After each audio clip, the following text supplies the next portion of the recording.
Halo kultivator junior, selamat datang di dunia novel. Mari kita lanjutkan kultivasi martial god Asura. Bab 6582 Kekeliruan Jie Tianran.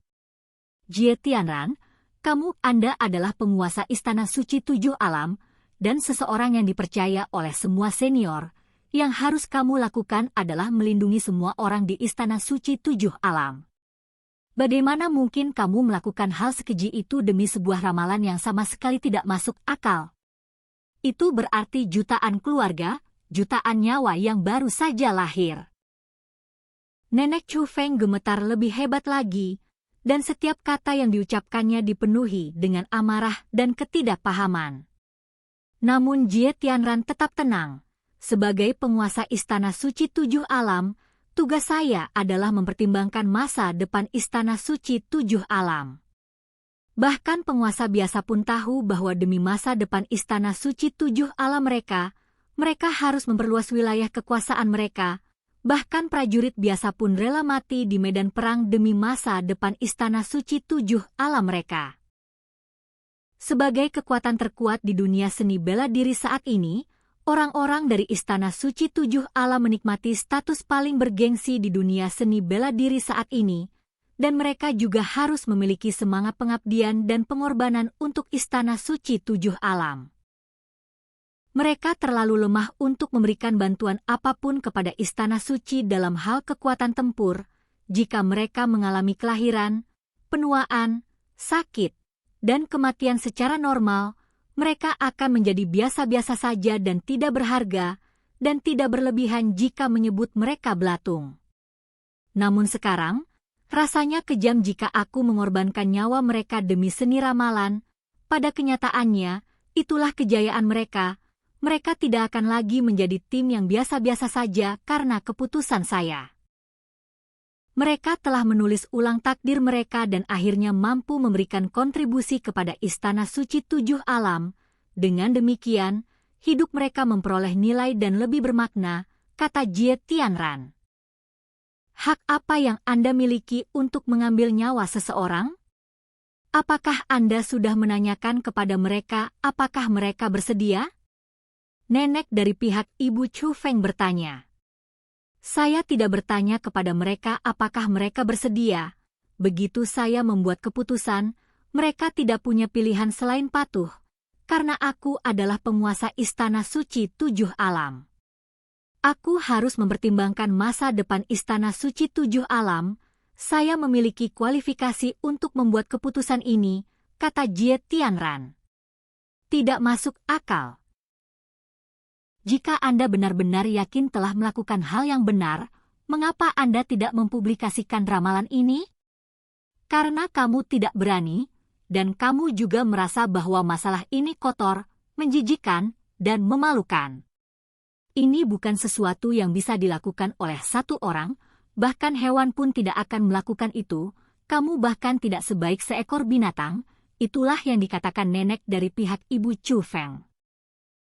Siapapun yang mencapai hal-hal besar harus memiliki hati yang tanpa ampun agar dapat mengambil keputusan yang tepat. Ada beberapa hal yang semua orang tahu dan semua orang lakukan, tetapi hal-hal itu tidak bisa diungkapkan di depan umum. Nian Qing, kamu bukan anak kecil lagi. Apakah kamu tidak mengerti prinsip sederhana ini? Jie Tianran membalas dengan sebuah pertanyaan. Jie Tianran, aku benar-benar merasa seperti telah dibutakan. Kamu sangat egois, kamu tak punya perasaan padaku, tak punya perasaan pada putrimu, tak punya perasaan pada Istana Suci Tujuh Alam. Kamu hanya peduli pada dirimu sendiri. Aku percaya kamu ingin Istana Suci mencapai puncak kejayaannya di tanganmu, namun kuncinya bukanlah Istana Suci telah mencapai puncak, melainkan Istana Suci telah mencapai puncak di tanganmu.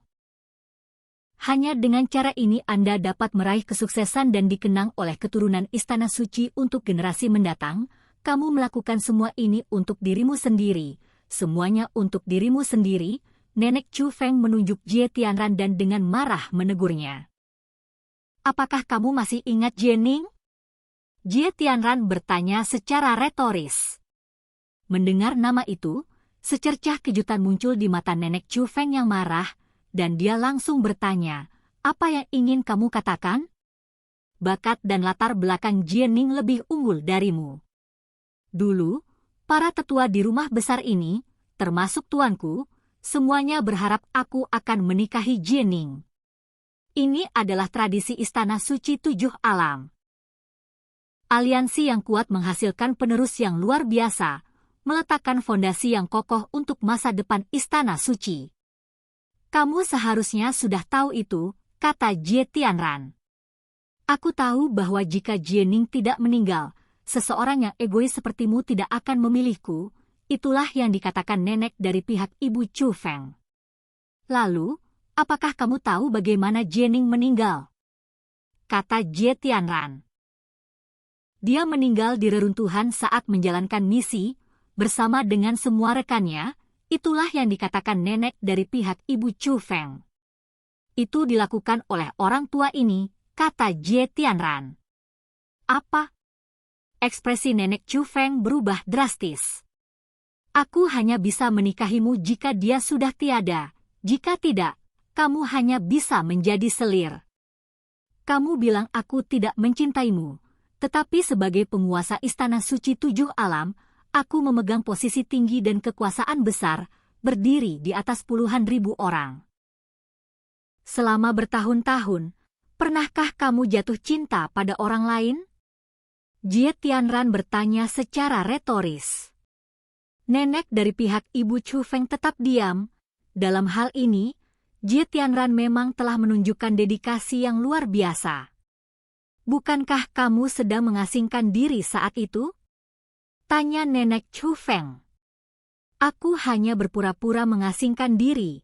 Kalau tidak, bagaimana mungkin aku bisa melakukannya tanpa ada yang menyadari?" kata Jie Tianran.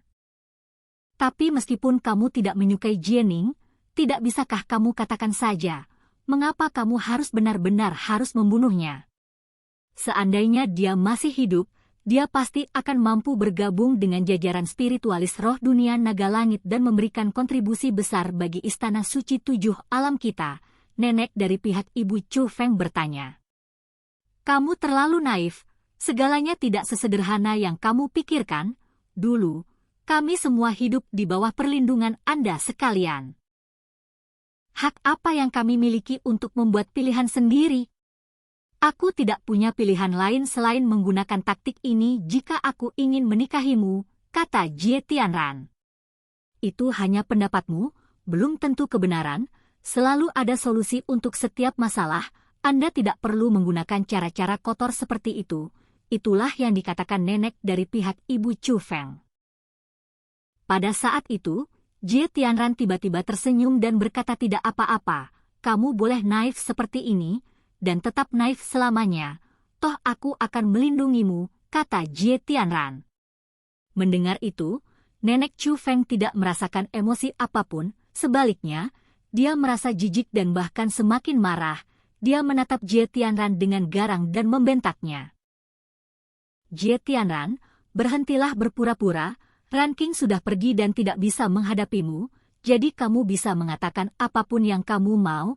Tuan Jie Shanxian dan Taois Hai Xing, Anda dapat mengesampingkan perasaan pribadi terhadap mereka, itu sangat wajar bagi Anda. Tapi bagaimana dengan Tian Nian? Bukankah Tian Nian juga putri kita? Tapi kamu telah mencabut garis keturunannya, menghapus kultivasinya, dan sekarang kamu ingin dia mati. Hanya karena dia membantu Chu Feng, kamu sampai melakukan hal sejauh ini? Apakah kamu masih manusia?" Namun Jie Tianran membalikkan telapak tangannya. "Lihat apa ini?" Sebuah bola muncul di telapak tangannya, memancarkan aura Jie Tiannian dan itu adalah garis keturunan Jie Tiannian. "Sepertinya aku telah merampas garis keturunannya, namun pada kenyataannya, itu untuk memungkinkannya membebaskan diri dan membangun kembali hidupnya. Aku sudah menyiapkan metode untuk mengubah garis keturunannya." Chu Feng yang dengan kecerdikannya telah menyelamatkan Tian Nian, kata Jie Tianran. "Pergi ke neraka! Diam kamu! Kamu ingin Tian Er membunuh Tian Nian dengan tangannya sendiri? Apa kamu pikir aku tidak tahu itu? Nenek Chu Feng sangat marah. Ia tidak hanya mengumpat, yang jarang dilakukannya, tetapi juga pucat pasi karena marah. Itu hanya sebuah ujian untuk melihat apakah Tian Er cukup kejam. Seseorang yang kuat membutuhkan hati yang kejam. Jika dia benar-benar bertindak, tentu saja saya akan menghentikannya. Aku juga akan memberitahunya bahwa sekejam apapun dirimu, kamu tidak boleh menyentuh keluargamu sendiri, kata Jie Tianran. Kamu penuh kebohongan dan sama sekali tidak punya kredibilitas, teriak Nenek Chu Feng. Nian King, kamu akan mengerti seperti apa aku ini di masa depan. Kamu menyebutkan banyak kejahatanku hanya untuk mencari alasan yang masuk akal untuk berurusan denganku. Nian King, kamu mungkin tidak mengerti aku, tetapi aku mengerti kamu. Sekarang kamu sudah siap, mari kita mulai. Aku hanya memberitahukanmu sebelumnya, sebaik apapun persiapanmu, kamu tak akan pernah bisa menandingiku dan jika kamu berhenti sekarang, aku bisa berpura-pura tidak terjadi apa-apa. Jika kamu bersikeras untuk bertindak, jangan salahkan aku jika aku menyakitimu. Begitu Jie Tianran selesai berbicara, hawa dingin muncul di matanya, menunjukkan kekejamannya.